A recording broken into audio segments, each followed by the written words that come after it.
उन्होंने हमारे लिए तालाब का निर्माण, कुओं का निर्माण, जंगलों को बढ़ाना, जंगलों की रक्षा करके प्रोटेक्ट करके रखना। तो इन प्राकृतिक संसाधनों को बचा करके और अपने बिल्कुल अपने साधारण जीवन शैली को मेंटेन करके, उनकी जीवन शैली बहुत ज़्यादा आधुनिक के साथ साथ ऐसी भी नहीं थी कि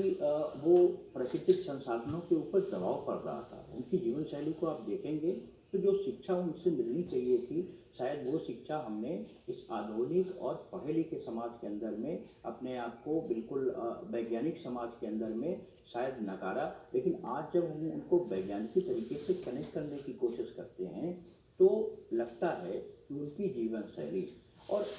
जब कोरोना आया हमारे समय में,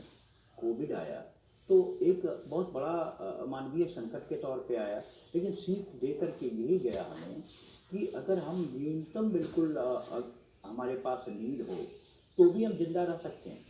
आदमी का जिंदा रहना बहुत ज़रूरी है, और क्वालिटी ऑफ लाइफ आपकी पैसों से हो सकती है, लेकिन क्वालिटी ऑफ लाइफ आपके पास तभी होगी जब आपके पास जल की उपलब्धता होगी, आपके पास एक हेल्दी आपका एयर होगा, स्वस्थ वायु होगी, आपके पास स्वस्थ मृदा होगी, स्वस्थ खाना होगा, तब आपकी क्वालिटी ऑफ लाइफ अच्छी हो सकती है। आप अगर बहुत ज़्यादा पैसा खर्च करके बेमौसम आप फलों को खरीदते हैं, बेमौसम, या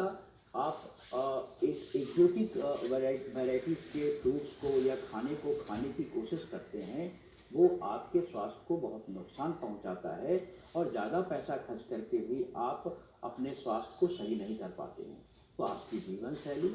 आपका खान पान और आपकी जो प्राकृतिक पारिस्थितिकी है वो बहुत स्वस्थ होनी चाहिए, और उसमें हमारी सहभागिता यही है कि हम अपने सोच को प्रकृति के साथ समन्वय बना करके रखें, क्योंकि आपकी ज़िंदगी प्रकृति की वजह से बची हुई है। अगर हम अपनी प्रकृति को कमज़ोर करते हैं, अपनी पारिस्थितिकी को कमज़ोर करते हैं, अपने आसपास के रहने के स्थिति को अगर कमज़ोर करेंगे, तो कहीं ना कहीं उसका परिणाम ये होगा कि प्रकृति हमें जो रोग होंगी उनसे बचा नहीं पाएगा, जी, और हम बहुत बहुत सही बात बताई आपने। यदि